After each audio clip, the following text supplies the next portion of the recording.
Breaking news చూస్తున్నాం మనం. తెలంగాణ హైకోర్టులో మాజీ మంత్రి హరీష్ రావుకు ఊరట దక్కింది. హరీష్ రావు ఎన్నిక చెల్లదని ఎలక్షన్ పిటిషన్ కొట్టివేసింది న్యాయస్థానం. ఎన్నికల సమయంలో సరైన వివరాలు వెల్లడించలేదని చక్రధర్ గౌడ్ పిటిషన్ వేశారు. ఈ క్రమంలో హైకోర్టు ఎలక్షన్ పిటిషన్ కొట్టివేసింది.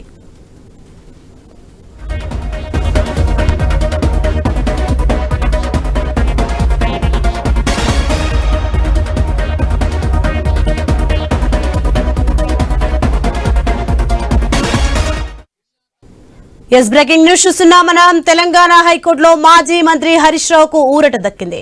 హరీష్ రావు ఎన్నిక చెల్లదని ఎలక్షన్ పిటిషన్ కొట్టివేసింది న్యాయస్థానం. ఇక ఎన్నికల సమయంలో సరైన వివరాలు వెల్లడించలేదని చక్రధర్ గౌడ్ పిటిషన్ వేశారు. ఈ క్రమంలో హైకోర్టు ఎలక్షన్ పిటిషన్ కొట్టివేసింది. రైట్, ఇది అంశానికి సంబంధించి మరింత సమాచారం మా ప్రతినిధి ఏవై స్వామి ఫోన్ లైన్ లో అందించేందుకు సిద్ధంగా ఉన్నారు.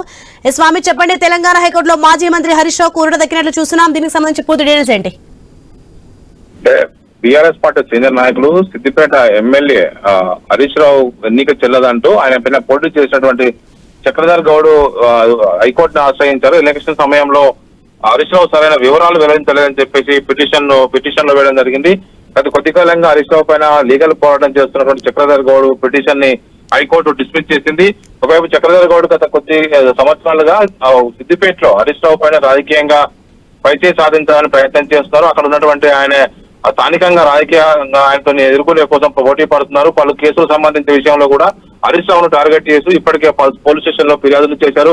అంతకుముందు కూడా ఆ చక్రధర్ గౌడ్ పైన కూడా బీఆర్ఎస్ పార్టీ అధికారంలో ఉన్నప్పుడు ఆయన చేసినటువంటి కొన్ని విషయాలపైన కేసులు నమోదైనాయి.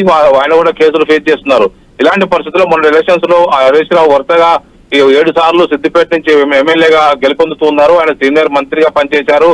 తెలంగాణ ఉద్యమంలో కీలకంగా వ్యవహరించారు. అలాంటి హరీష్ రావు ఎలక్షన్ సమయంలో సరిగా వివరాలు అఫిడవిట్ లో పొందుపరచలేదని చెప్పేసి కారణంతో ఆయన ఎన్నికలు చెందదంటూ చక్రధర్ గౌడ్ హైకోర్టును ఆశ్రయించారు. హైకోర్టు ఆయన పిటిషన్ ని డిస్మిస్ చేసింది.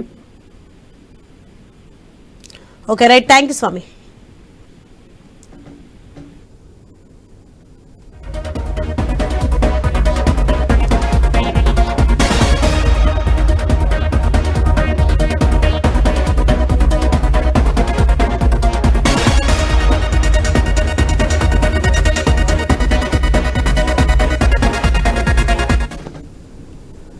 బ్రేకింగ్ చూస్తున్నాం. తెలంగాణ హైకోర్టులో మాజీ మంత్రి హరీష్ రావుకు ఊరట దక్కింది. హరీష్ రావు ఎన్నిక చెల్లదని ఎలక్షన్ పిటిషన్ కొట్టివేసింది న్యాయస్థానం. ఎన్నికల సమయంలో సరైన వివరాలు వెల్లడించలేదని చక్రధర్ గౌడ్ పిటిషన్ వేశారు. ఈ క్రమంలో హైకోర్టు ఎలక్షన్ పిటిషన్ కొట్టివేసింది.